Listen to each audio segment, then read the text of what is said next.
Bonjour à tous, je suis heureuse de vous accueillir sur le plateau de l'Opinion et je suis heureuse aussi d'accueillir Éric Lévy. Bonjour, Monsieur Lévy, vous êtes le président de la FF3CA. Sigle un peu mystérieux, c'est la Fédération française des combustibles, carburants et chauffage. Une fédération qui regroupe 1 millier d'entreprises en France qu'on connaît parce que ce sont elles qui, par exemple, livrent le fioul dans nos maisons. Donc voilà, un écosystème d'entreprises importantes, de TPE, de PME. Et si on se parle aujourd'hui, c'est parce qu'on va parler du biofuel, un sujet émergent, un sujet intéressant qui concerne tous ceux de nos concitoyens qui chauffent leur maison avec du fioul. Oui. Le fioul, c'est la 3e énergie utilisée en chauffage domestique. 3 millions de ménages qui l'utilisent dans des zones périurbaines et des gens qui souvent n'ont pas forcément le choix d'une alternative autre qu'électrique. Parce qu'il n'y a pas de réseau de gaz. Absolument. Le gaz dessert moins de 10 000 communes sur les 36 000 communes en France. Donc, alors il y a aussi des gens qui chauffent au fioul dans les zones où il y a du gaz, bien sûr. Et on le voit dans la particularité du chauffage au fioul et des consommateurs qui se chauffent au fioul, c'est qu'ils sont majoritairement attachés à leur énergie de chauffage. On fait des enquêtes d'opinion chaque année et à peu près les 2/3 des consommateurs de fioul aujourd'hui n'ont pas envie de changer de système de chauffage, que ce soit à court terme ou à moyen terme. Ils sont satisfaits parce que c'est un chauffage qui produit une chaleur agréable, le chauffage à eau chaude. Et comme vous le dites, il n'y a pas forcément d'alternative gaz, donc ils n'ont pas envie de passer à l'électricité ou à la pompe à chaleur. Sans compter que changer une chaudière, ça coûte quand même assez cher. Donc, Oui, changer de système de chauffage, quel que soit si on passe sur une chaudière ou une pompe à chaleur, c'est un investissement important malgré les ailes qu'il peut y avoir. Oui. Alors le problème, c'est que le fioul, évidemment, c'est une énergie fossile et que donc elle est vouée à s'éteindre sûrement, lentement mais sûrement. Elle émet beaucoup de CO2. Oui, alors, elle émet du CO2, voilà. Je voudrais dire qu'elle ne pollue pas, elle émet plus de CO2 que... Pas de particules fines. Pas de particules fines, voilà, contrairement au bois par exemple. Mais elle émet plus de CO2 que le gaz ou l'électricité, voilà, elle émet 330 grammes de CO2 par kilowattheure, là où le propane émet 270, et le gaz 220, et l'électricité autour de 280. Et donc... ça, nos consommateurs en sont conscients. Voilà, ils se disent, oui, le chauffage au fioul, ils le savent, ça émet davantage de CO2 que les autres énergies. Et donc, l'alternative pour rester au fioul, c'est le biofuel dont on va parler. Voilà, donc on a une énergie qui est plébiscitée, qui a des avantages, mais qui a aussi cet inconvénient du CO2. Et donc, on a maintenant des alternatives techniques pour améliorer le score carbone des fuels domestiques. Absolument. Et ces alternatives, tout en restant avec le même système de chauffage, eh bien, c'est de passer du fioul fossile à un fioul contenant une part croissante de biocarburant. Produit ce biocarburant à partir de colza, cultivé en France. Alors, il faut qu'on précise, quand on cultive du colza en France, ça n'est pas pour faire de l'essence. On le cultive pour faire des protéines végétales destinées à l'élevage qui permettent d'apporter moins de soja. Et on a un coproduit. Quand on cultive du colza, on a une huile dont on ne sait pas forcément quoi faire, qui va en partie dans les carburants pour les voitures. Et donc, on peut adjoindre de l'huile de colza.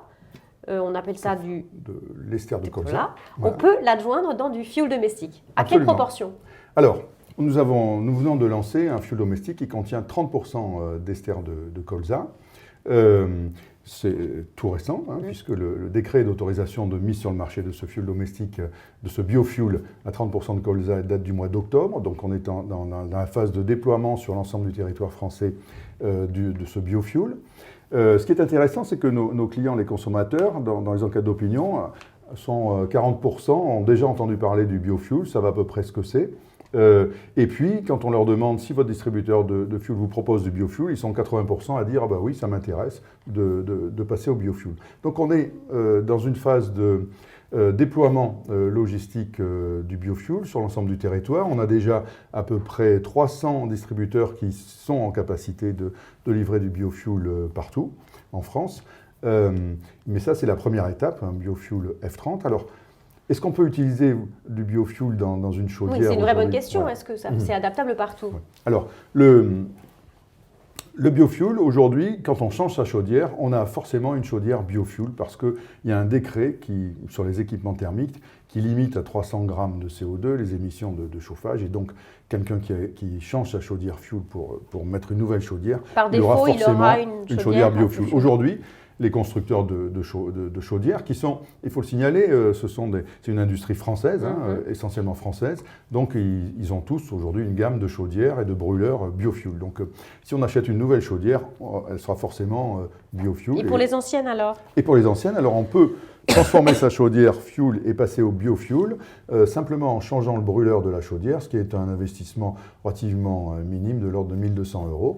Et ça permet de passer au biofuel directement. Alors, on comprend l'intérêt, une facture carbone qui baisse parce qu'on passe sous les 300 grammes de CO2 par kilowattheure.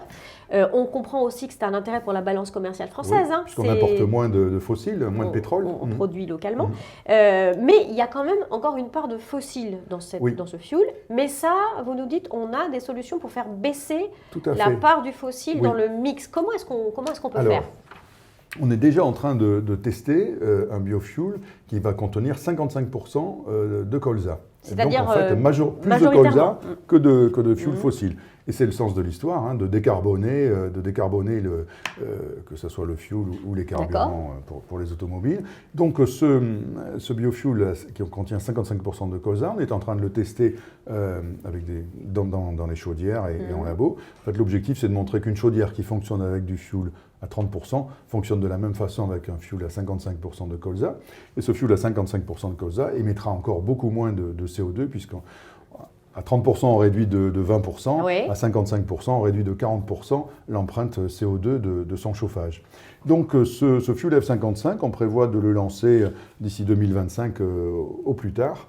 Et là, on aura carrément un bioliquide de chauffage qui sera plus bio que fossile. Et notre trajectoire, elle est, disons, 2025, 55%, pour finir autour de 2030, à défossiliser complètement le chauffage et avoir un biofuel 100% qui sera 100% végétal. On finira avec un Et alors, est-ce qu'on a les moyens de cultiver assez de colza pour parvenir à cette décarbonation ?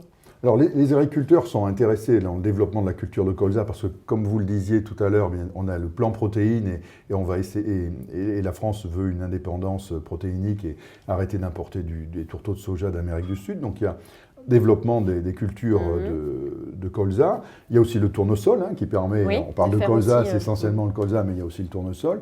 Donc, culture qui revient en grâce ces dernières années. Voilà, oui. Oui, tout à fait. Donc, et le tournesol, c'est pareil, on fait du tourteau et de l'huile. Et donc, il y a suffisamment de surface cultivée pour produire de l'ester de colza, sachant qu'aujourd'hui, du colza, il y en a dans le gasoil.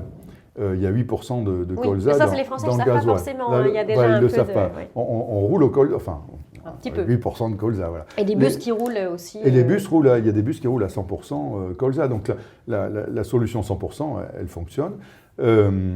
Et puis, mais alors, la consommation de gasoil en France, elle baisse quand même, parce qu'on voit que l'incitation de passer au carburant, en voiture hybride, électrique, et puis passer du gasoil à l'essence. Ça veut dire que ce sont des volumes qui pourraient servir au fuel domestique. Voilà, tout à fait. Il y a une baisse. Là, on a un peu décrit techniquement comment ça peut se passer. Qu'est-ce qu'en dit l'Europe? Parce qu'on sait que ce que peut poser la réglementation européenne, c'est absolument capital pour le développement d'une technologie ou d'une autre. Qu'est-ce qu'en dit l'Europe et qu'est-ce qu'en disent nos voisins européens? Tout à fait. Alors l'Europe, le chauffage dans les logements, c'est un peu le parallèle avec les carburants, enfin avec les voitures. Donc le projet de directive européenne, il dit qu'à l'horizon 2035 ou 2040 au plus tard, il ne devrait plus y avoir de nouveaux systèmes de chauffage utilisant des énergies fossiles installés en Europe. Et donc de la même façon qu'on ne devrait plus avoir de nouvelles voitures avec des moteurs thermiques, il n'y aurait plus de nouveaux systèmes de chauffage avec fossiles. Mais par contre, le projet de directive européenne incite les États membres à développer des systèmes utilisant des bioliquides de chauffage, donc une part croissante de bio dans les systèmes de chauffage, et le reconnaît tout à fait comme un système compatible avec les objectifs européens de réduction des émissions de CO2. Et nos autres voisins européens, d'ailleurs, on le voit, les pays qui consomment le plus, dans lesquels le chauffage au fioul est le plus développé, donc l'Allemagne, l'Autriche, la Pologne, la Finlande, travaille aussi sur des solutions bioliquides, soit à partir d'ester de colza, soit à partir de HVO, d'huile hydrogénée. Voilà, c'est une autre solution technique. D'huile usagée, voilà, végétale ou ou animale. Mais tout cela, c'est vraiment un mouvement européen des différents pays qui converge vers la défossilisation, décarbonation des systèmes de chauffage. Merci beaucoup Eric Leili. Vous avez mis le projecteur sur un sujet encore mal connu de nos concitoyens. Je suis très heureuse de vous avoir reçu aujourd'hui. Je vous dis à bientôt sur le plateau de l'Opinion. Merci Emmanuel.